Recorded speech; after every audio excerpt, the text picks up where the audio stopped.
Clear గా future లో revenue growth యొక్క విజిబిలిటీ కనబడుతూనే ఉంది. 20% కరెక్షన్ జరిగింది కదా, ఈ ప్రైస్ లో మనం బై చేయొచ్చా లేదా? బెస్ట్ ప్రైస్ టు బై వచ్చేసి ఈ వీడియోలో మనం తెలుసుకోబోతున్నాం. మిస్త్రీ రోడ్ యాక్సిడెంట్ తో మృతి చెందిన ఘటన దేశం మొత్తంలో ఒక సంచలనం. ముందు సీట్లోనే కూర్చున్న అనిహిత, డ్రైవ్ చేస్తున్న అనిహిత ప్రాణాలతో బయటపడ్డారు. బట్ ముందు వైపే కూర్చున్న సైరస్ మిస్త్రీ మాత్రం ప్రమాదంలో మరణించారు. 2022లో టాటా సన్స్ కి ఎక్స్ చైర్మన్ అయిన సైరస్ మిస్త్రీ గారు ఒక కార్ యాక్సిడెంట్ వల్ల కాలం చేయడం జరిగింది. అయితే ఈ కార్ యాక్సిడెంట్ వల్ల గవర్నమెంట్ తన రూల్స్ అండ్ రెగ్యులేషన్స్ లో కొన్ని చేంజెస్ తీసుకొచ్చింది.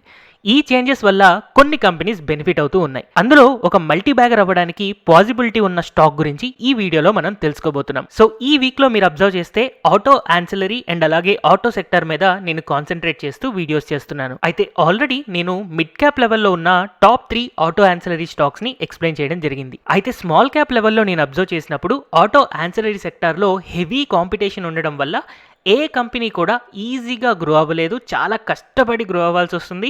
At the same time multi bagger returns ఇవ్వడం చాలా కష్టంలాగా కనబడుతూ ఉంది. ఎందుకంటే ఏదైనా కంపెనీలో ఇన్వెస్ట్ చేయాలి అంటే దాని ఎక్స్పాన్షన్ అనేది చాలా ఈజీగా ఉండాలి. అండ్ ఏ కంపెనీస్ అయితే ఈజీగా ఎక్స్పాండ్ అవుతూ కాంపిటీటర్స్ కంటే బెటర్ పర్ఫార్మెన్స్ ఇస్తాయో అలాంటి స్టాక్సే మనకి మల్టీ బ్యాగర్ స్టాక్స్ అవుతాయి. అయితే లాస్ట్ ఇయర్ సైరస్ మిస్త్రీ గారి యాక్సిడెంట్ జరగడానికంటే ముందు గవర్నమెంట్లో కొంతవరకు కన్ఫ్యూజన్ ఉండేది. ఏంటి అంటే ఒక కార్లో 6 ఎయిర్ బ్యాగ్స్ ఉండాలా వద్దా అని.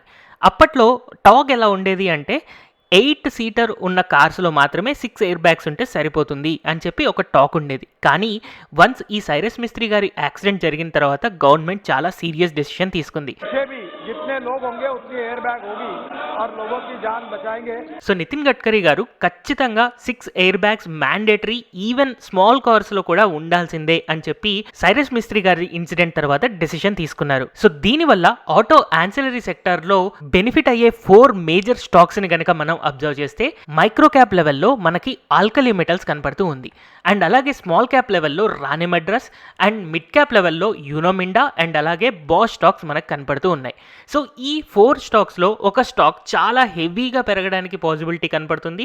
అన్ని రకాలుగా గ్రో అవుతూ ఉంది. ఆ స్టాక్ ఈజ్ నథింగ్ బట్ యూనోమిండా. యాక్చువల్గా నేను నా టాప్ 3 ఆటో సెక్టర్ స్టాక్స్ నేను స్టడీ చేస్తున్నప్పుడు అందులో వన్ ఆఫ్ ది స్టాక్ యూనోమిండా. కానీ నేను మళ్ళీ స్ట్రెస్ చేస్తూ ఈ వీడియో చేయడానికి రీజన్ ఏంటి అంటే ఈ స్టాక్ని ఎంత ఎక్కువ స్టడీ చేస్తే అంత బాగా కనపడుతూ ఉంది. ఎలక్ట్రిక్ వెహికల్లో వచ్చే గ్రోత్ని లేదా ఈ 6 ఎయిర్ బ్యాగ్స్లో వచ్చే గ్రోత్ని అన్నిటినీ కూడా క్యాచ్ చేయడానికి యూనోమిండా చాలా కష్టపడుతూ ఉంది. యాక్చువల్గా సైరస్ మిస్త్రీ గారి ఇన్సిడెంట్ కంటే ముందే యూనోమిండా 400 crores క్యాపెక్స్ ప్లాన్ చేసింది. దేనికోసం అంటే ఎయిర్ బ్యాగ్స్ యొక్క అవుట్పుట్ పెంచడానికి. సో దాని డేట్ కూడా మీరు అబ్జర్వ్ చేయొచ్చు, March 8, 2022. అంటే ఆల్మోస్ట్ 1 year బ్యాకే వీళ్ళు ఎయిర్ బ్యాగ్స్ మ్యానుఫ్యాక్చరింగ్ పెంచుదామని చెప్పి అనుకున్నారు. అయితే ఈ సైరస్ మిస్త్రీ గారి ఇన్సిడెంట్ తర్వాత యూనోమిండా వాళ్ళు జనవరిలో already 175 crores capex plans already ready చేసి స్టార్ట్ కూడా చేసేశారు. సో దీనివల్ల యూనోమిండా స్టాక్ అనేది చాలా అడ్వాన్స్డ్ లెవెల్లో మనకి ఫ్యూచర్లో రాబోయే గ్రోత్ని చాలా ఈజీగా క్యాచ్ చేసుకునే విధంగా కనపడుతూ ఉంది. అయితే మొన్నటిదాకా ఒక కార్లో కేవలం 2 ఎయిర్ బ్యాగ్స్ ఉండేవి. కానీ ఇప్పుడు 6 ఎయిర్ బ్యాగ్స్ రిక్వైర్మెంట్ ఉంది అని అంటే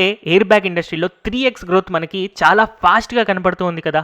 మరి అలాంటి గ్రోత్ కోసం వీళ్ళు క్యాపెక్స్ పెడుతున్నారు అని అంటే క్లియర్గా ఒక పాజిటివ్ సినారియోగా మనం చెప్పుకోవచ్చు. అండ్ దీని ద్వారా ఈ కంపెనీ యొక్క రెవెన్యూస్ గ్రో అవుతాయి అండ్ అలాగే ప్రాఫిట్స్ కూడా గ్రో అవుతూ ఉంటాయి. సచ్ దట్ ఈ కంపెనీ యొక్క షేర్ ప్రైస్ పెరగడానికి చాలా హెల్ప్ఫుల్ గా ఉంటుంది. అయితే ఈ వీడియో మీరు చూసిన తర్వాత ఈ న్యూస్ అనేది ఓల్డ్ న్యూస్ కదా, మనకి హెల్ప్ఫుల్ గా ఉంటుందా అని అనుకోవచ్చు. యాక్చువల్ గా మనకి సైరస్ మిస్త్రీ గారి ఇన్సిడెంట్ జరిగింది సెప్టెంబర్ 2022లో. అలాంటప్పుడు ఈ న్యూస్ ఎప్పుడైతే 6 ఎయిర్ బ్యాగ్స్ ని ఇంప్లాంట్ చేస్తారు అని చెప్పి మనకి న్యూస్ వచ్చిందో ఆ టైంలో మనం యూనోమిండా యొక్క స్టాక్ ప్రైస్ అబ్జర్వ్ చేస్తే మనకి దాదాపుగా 570 రూపీస్ దగ్గర ట్రేడ్ అవుతూ ఉంది.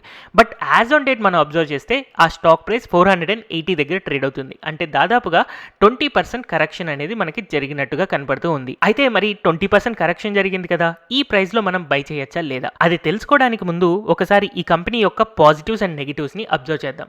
సో యూనోమిండా యొక్క పాజిటివ్స్ మనం అబ్జర్వ్ చేస్తే క్లియర్ గా ఫ్యూచర్ లో రెవెన్యూ గ్రోత్ యొక్క విజిబిలిటీ కనపడుతూనే ఉంది. అండ్ అలాగే క్యాపెక్స్ ప్లాన్స్ కోసం ఏదైతే మనీ తీసుకొస్తున్నారో అది ఇంటర్నల్ ఎక్యురల్స్ ద్వారా అంటే ప్రాఫిట్స్ ద్వారా వస్తుంది, కానీ ఎలాంటి అప్పు తీసుకురావట్లేదు. అండ్ ఈ కంపెనీకి చాలా లో డెట్ లెవెల్స్ ఉన్నాయి. ఈవెన్ డెట్ టు ఈక్విటీ చూసినా కూడా వెరీ నెగ్లిజిబుల్ అనే మనం చెప్పుకోవచ్చు.